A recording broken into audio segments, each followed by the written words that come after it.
पंजाब में 3 thermal power station बंद हो गए हैं। केरल में 4 और महाराष्ट्र में 3 थर्मल पावर स्टेशनों का यही हाल है। इन सब की वजह है कोयले की कमी। सभी राज्यों में चिंता का माहौल है और सभी राज्य केंद्र की तरफ देख रहे हैं। एक तरफ तमाम राज्य चिंता में डूबे हैं, तो वहीं केंद्र सरकार ने सारी बातों को खारिज कर दिया है। उन्होंने कहा है कि संकट नहीं है और कोयले की सप्लाई आने वाले दिनों में भी बनी रहेगी। केंद्र सरकार का कहना है कि इस मामले में बेकार की डरने की ज़रूरत नहीं है। देश भर में औसत ज़रूरत से 4 दिन अधिक का कोयला हमारे पास है। फिलहाल केंद्र का कहना है कि कोयले की तो कमी नहीं है, लेकिन राज्य कह रहे हैं कि कोयले की कमी हो रही है। कई राज्यों में प्लांट बंद हो गए हैं। राज्य सरकार केंद्र से कोयले की सप्लाई बढ़ाने को कह रही है, जबकि केंद्र सरकार इसे बेकार का पैनिक बता रही है। तो बिजली संकट है भी या नहीं? अगर है तो इसकी वजह काला कोयला है या फिर कोई राजनीति? चलिए समझते हैं। Central electric authority of India के आंकड़ों को देखें तो पता चलता है कि देश कोयले की समस्या से जूझ रहा है, जिसके चलते बड़ा बिजली संकट पैदा हो सकता है। 5 अक्टूबर को 135 थर्मल पावर प्लांट में से 106 यानी 80% बेहद गंभीर स्थिति में थे, जिनके पास मुश्किल से 6 से 7 दिन का स्टॉक था। अब कोयला मंत्रालय ने कहा है कि देश में कोयले का पर्याप्त भंडार है। स्टॉक कम होने का ये मतलब बिल्कुल नहीं है कि बिजली पैदा होना रुक जाएगी। महाराष्ट्र में 13 थर्मल पावर प्लांट कोयले की कमी के चलते बंद हो गए। बिजली विभाग ने लोगों से बिजली का कम इस्तेमाल करने की अपील की। केरल में भी यही कुछ रहा और पंजाब में भी कुछ यही स्थिति फिलहाल बन रही है। दिल्ली में तो केजरीवाल ने लोगों से अपील भी कर दी है कि फालतू की बिजली वेस्ट ना करें। चीन से लेकर भारत तक विश्व भर में गंभीर ऊर्जा संकट पैदा हो गया है। भारत में कोयले से चलने वाले कई बिजली संयंत्र बंद हो गए हैं। वहीं चीन में कई इलाकों में कंपनियों को कुछ घंटे ही बिजली की सप्लाई हो पा रही है। चीन दुनिया की फैक्ट्री कहा जाता है, इस वजह से सभी की नज़रें चीन पर टिकी हुई हैं। लेबनान तो अंधेरे में डूब भी गया। उधर यूरोप में गैस के लिए उपभोक्ताओं को बहुत ज़्यादा कीमत चुकानी पड़ रही है। इस वैश्विक ऊर्जा संकट से पूरी दुनिया जूझ रही है और अब कई देशों के अंधेरे में डूबने का खतरा मंडराने लगा है। भारत के सरकारी आंकड़ों के मुताबिक थर्मल बिजली संयंत्रों में अब 5 से 6 दिन का ही कोयला बचा है। उत्तर प्रदेश के कई पावर प्लांट तो कोयले की कमी के कारण बंद कर दिए गए। अमेरिका में भी 1 गैलन गैसोलीन के लिए कीमत करीबन $3.25 पहुंच गई है। अप्रैल में अमेरिका में यही कीमत $1.25 प्रति गैलन थी। दरअसल कोरोना काल के बाद अब जब दुनिया की अर्थव्यवस्था एक बार फिर से उफान पर आ रही है, तो अचानक से पैदा हुआ ऊर्जा संकट ने सप्लाई चेन के लिए एक गंभीर संकट पैदा कर दिया है। यही नहीं, इस संकट से भू राजनीतिक तनाव भी बढ़ रहा है। वह भी तब जब दुनिया भर के नेता जलवायु परिवर्तन को ठीक करने के लिए COP26 की बैठक करने जा रहे हैं। अब इस ताज़ा संकट ने वैश्विक ग्रीन एनर्जी की वास्तविकता को लेकर सवाल उठा दिए। विशेषज्ञों का कहना है कि इस ऊर्जा संकट के पीछे कई कारक जिम्मेदार हैं। इनमें मुख्य रूप से कोरोना के बाद दुनिया में अचानक से आई आर्थिक मंदी, या कह सकते हो उस मंदी के बाद आई आर्थिक तेजी जिम्मेदार है। वह भी तब जब पिछले 18 महीनों में जीवाश्म ईंधन को निकालने की दिशा में विभिन्न देशों ने बहुत कम काम किया है। अगर दैनिक भास्कर के रिसोर्सेज को देखा जाए तो अब भी कोल इंडिया के पास लगभग 400 लाख टन कोयले का स्टॉक है। इससे वह 24 दिन तक आपूर्ति कर सकता है। दरअसल विदेश में कोयला महंगा होते ही पावर प्लांट्स ने इसका आयात बंद कर दिया। वे पूरी तरह कोल इंडिया पर निर्भर हो गए। पड़ताल में यह भी पता चला कि कोयले की कमी से निपटने की तैयारी प्लांट्स के पास भी नहीं थी। जैसे ही आपूर्ति घटी, बिजली यूनिट बंद होने लगी। मतलब साफ है कि आयात बंद होने से उत्पन्न स्थिति से निपटने के लिए न कोल इंडिया तैयार थी और ना ही पावर प्लांट्स।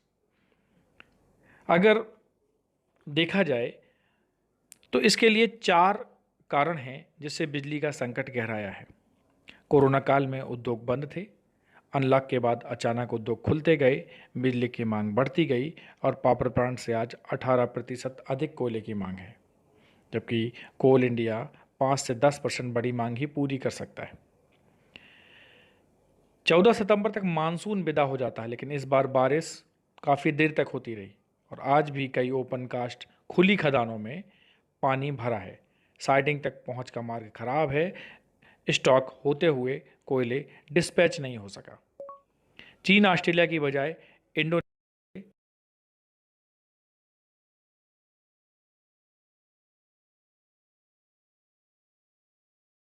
असर पड़ा। कोरोना काल में कोयले की ढुलाई तेजी से हुई। पावर प्लांट्स कोयला मांगते 24 घंटे में पहुंच जाता। ऐसे में प्लांट 7 से 10 दिन का स्टॉक रखने लगे। नियमानुसार 22 से 25 दिन का स्टॉक होना चाहिए। अब मांग बढ़ी तो तुरंत कोयला नहीं मिला। अब क्या करना होगा, जरा उन पर ध्यान दें। मानसून और अन्य कारणों से कोयले का उत्पादन बाधित हुआ। यह अपने हाथ में नहीं है, पर डिस्पैच अपने हाथ में। जो स्टॉक है वह अधिक से अधिक प्लांट तक पहुंचे ताकि सभी प्लांट शुरू हो सकें। मानसून चूंकि अब विदा हो चुका है तो अब उत्पादन बढ़ाना चाहिए। टॉप टू बॉटम इस दिशा में काम करें, प्लान बनाकर उत्पादन में जुटें, जैसा सरकार भी कह रही है। और कोई भी नीतिगत फैसला रुकावट नहीं बने। कई प्रोजेक्ट्स में उत्पादन बंद है। मेगा माइंस के पास उत्पादन के लिए 5 साल की ज़मीन उपलब्ध होनी चाहिए। कई माइंस ज़मीन विवाद में बंद पड़ी हैं, उन्हें भी चालू करना होगा। इस प्रकार से देखा जाए तो यूरोप में बिजली 250% और गैस 400% महंगी हुई है। दुनिया के कई देशों में हालात बिगड़ रहे हैं। अंधेरे में डूबने के हालात पैदा हो रहे हैं। कुछ देशों में बिजली कट हो चुकी है तो कई देशों में कोयले की किल्लत के कारण बिजली कट होने वाली है। कोयला नहीं है, नेचुरल गैस और तेल के दाम आसमान छू रहे हैं। यूरोप में इस वर्ष की शुरुआत से अब तक बिजली और नेचुरल गैस के दाम बहुत बढ़ चुके हैं। चीन की फैक्ट्रियों में 18% तक उत्पादन कम हो चुका है। बड़ा सवाल है कि दुनिया को आखिर ऊर्जा का संकट क्यों झेलना पड़ रहा है और ये कब तक रहने वाला है। कोरोना काल के बाद सामान्य हालात लौटने पर उत्पादन क्षेत्र में अचानक बड़ी मांग इसका एक बड़ा कारण है। अब आशंका जताई जा रही है कि आने वाले दिनों में पूरी दुनिया में बिजली का संकट गहरा सकता है। भारत इस समय कोल शॉर्टेज का सामना कर रहा है। थर्मल पावर प्लांट्स वो प्लांट्स होते हैं जहां कोयले के द्वारा बिजली बनाई जाती है।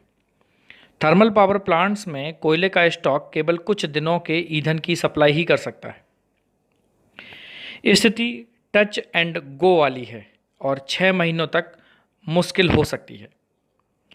ऐसा देश जहां 70% बिजली कोयले का इस्तेमाल करके पैदा होती है, उसके लिए एक चिंता का एक अहम कारण है, क्योंकि इससे महामारी के बाद आर्थिक सुधारों के पटरी से उतरने का खतरा हो सकता है। ऐसा क्यों हो रहा है, इसको समझने से पहले समझते हैं कि ये संकट तो वैसे महीनों से बना हुआ है। दरअसल कोविड-19 की दूसरी घातक लहर के बाद जैसे ही भारत की अर्थव्यवस्था में तेजी आई, ठीक उसी रफ्तार से बिजली की मांग भी बढ़ी। 2019 में इसी अवधि की तुलना में अकेले पिछले 2 महीनों में बिजली की खपत में लगभग 17% की बढ़ोतरी हुई है। इसके साथ ही वैश्विक कोयले की कीमतों में 40% की तेजी आई और भारत का इंपोर्ट 2 साल के निचले स्तर पर आ गया। दुनिया में चौथा सबसे बड़ा कोयला भंडार होने के बावजूद भारत दुनिया का दूसरा सबसे बड़ा कोयला इंपोर्टर है, यानी हम कोयले को आयात करते हैं या मंगाते हैं।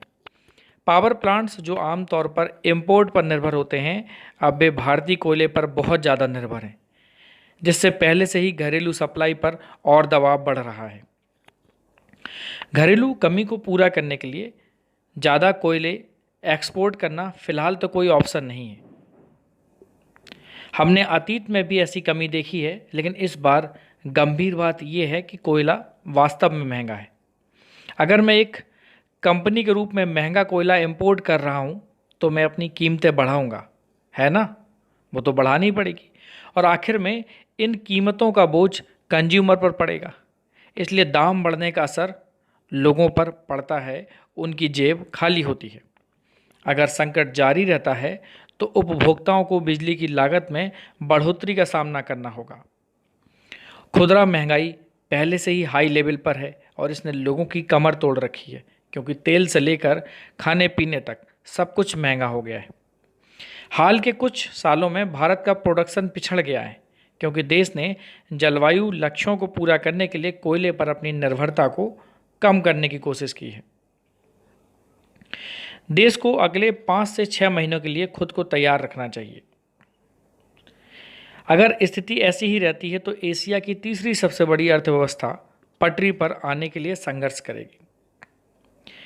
इलेक्ट्रिसिटी ही सारी पावर देती है, इसलिए पूरा manufacturing sector, cement, steel, construction, कोयले की कमी होने से सब कुछ प्रभावित हो जाता है।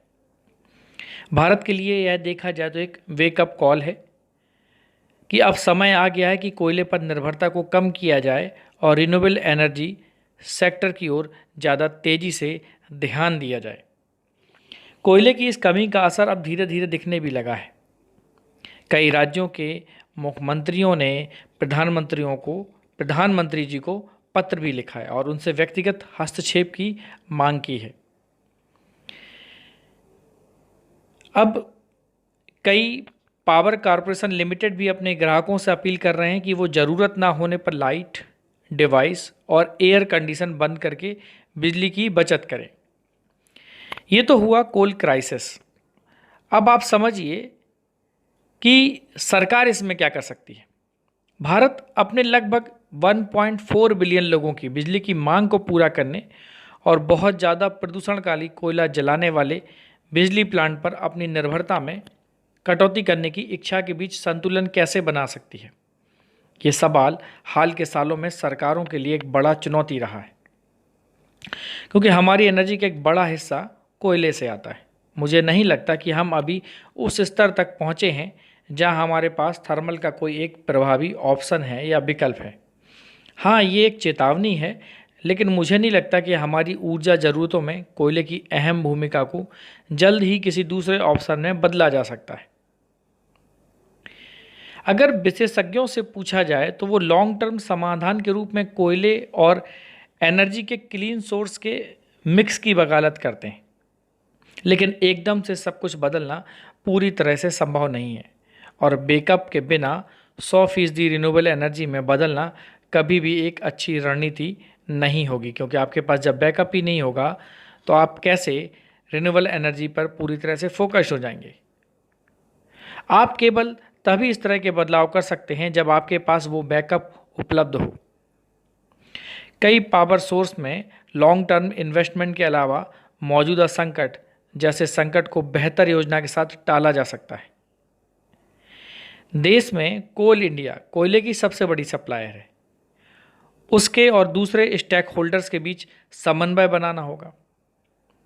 अब ये तो साफ नहीं है कि मौजूदा स्थिति कब तक रहेगी, लेकिन मानसून के निकलने और सर्दी के आने के साथ बिजली की मांग आमतौर पर गिर जाती है, इसलिए डिमांड और सप्लाई के बीच बेमेल कुछ हद तक खत्म हो सकता है। ये एक वैश्विक घटना है जो विशेष रूप से भारत तक ही सीमित नहीं है।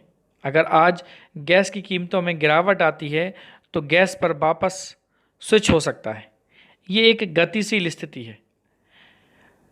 अभी के लिए कि वो सप्लाई और डिमांड के बीच के अंतर को कम करने के लिए, प्रोडक्शन और माइनिंग को बढ़ाने के लिए सरकार क्या काम करेगी या क्या काम कर रही है, ये देखना होगा कि माइंस से कोयले की आपूर्ति किस तरह से हो रही है। कैप्टिव माइंस वे ऑपरेशन होते हैं जो केवल उस कंपनी के लिए कोयले या खनिजों का प्रोडक्शन करते हैं जो उनका मालिक है, और सामान्य परिस्थितियों में जो प्रोडक्शन करते हैं उसे दूसरे बिजनेस को बेचने की अनुमति नहीं होती है। अब इस ओर भी सरकार को ध्यान देना होगा कि जो कैप्टिव माइंस हैं, क्या वहाँ से कोयले की सोर्स की कुछ उम्मीद बन सकती है। शॉर्ट टर्म सुधार के रूप में ये एक अच्छा ऑप्शन हो सकता है, लेकिन शॉर्ट टर्म सुधार भारत को वर्तमान ऊर्जा संकट से निकलने में मदद तो कर सकता है, लेकिन देश को अपनी बढ़ती घरेलू बिजली ज़रूरतों को पूरा करने के लिए एक लॉन्ग टर्म विकल्प की दिशा में काम करने की ज़रूरत है।